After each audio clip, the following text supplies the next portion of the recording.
So ay mga boss, eto na yung video, CCTV footage kung paano nangyari, ano ang nangyari sa loob ng Senado. Ang isa-isa dito hindi na talaga walang atake na nangyari sa Senado. Kung hindi sa loob mismo may nagpaputok. Ito ang balita at report ni John Becrimulya, Sec. John Becrimulya and Chief PNP Nartates. Ito panoorin mga boss, huwag niyo kalimutan mag-like, share, and subscribe.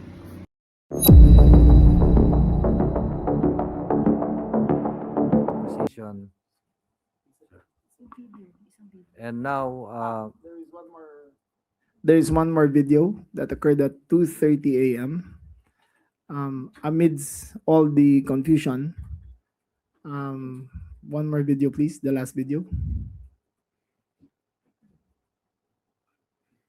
So we had been doing clearing up operations. To clear that area took us several hours, but at approximately 2:30, please play the video.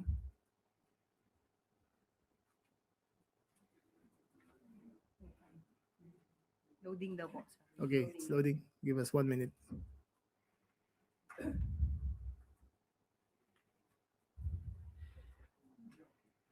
Remember, please be reminded that General Bato de la Rosa was declared under protective custody of the Senate, as attested to by the Senate President Alan Peter Cayetano.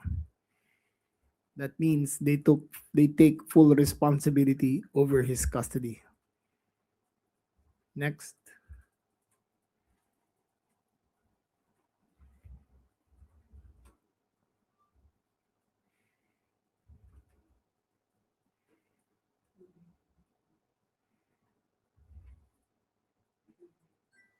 Give us 1 minute.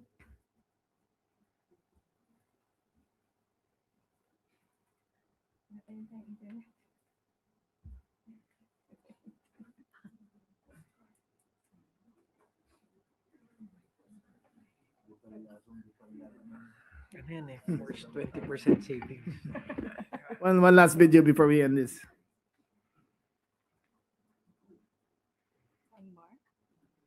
Hindi niya lang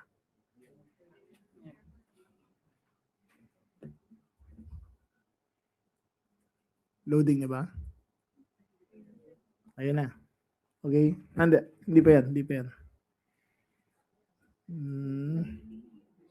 The last video, please.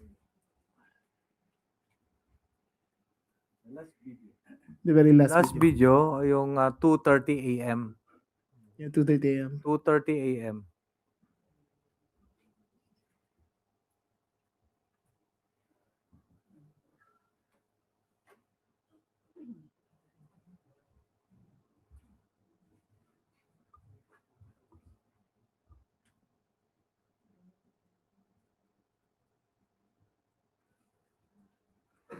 While we're fixing the video, would the secretary take up one question, please? Okay, while waiting. Okay, go ahead. Secretary, nandito po kayo yan sa Malacanang with the Chief PNP, with the Secretary of Mike. Justice. Ito na pala yung video. Ito na. Sandali lang This is the picture of the vehicle leaving a Fortuner that belongs to Senator Robin Hood Padilla. This is the picture.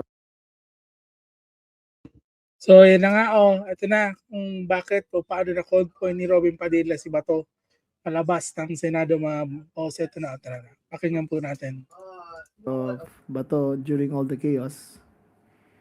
But the last video, the next video please. The last video. Next one. Next video please. Next. That is them getting away. Next video please. Next one.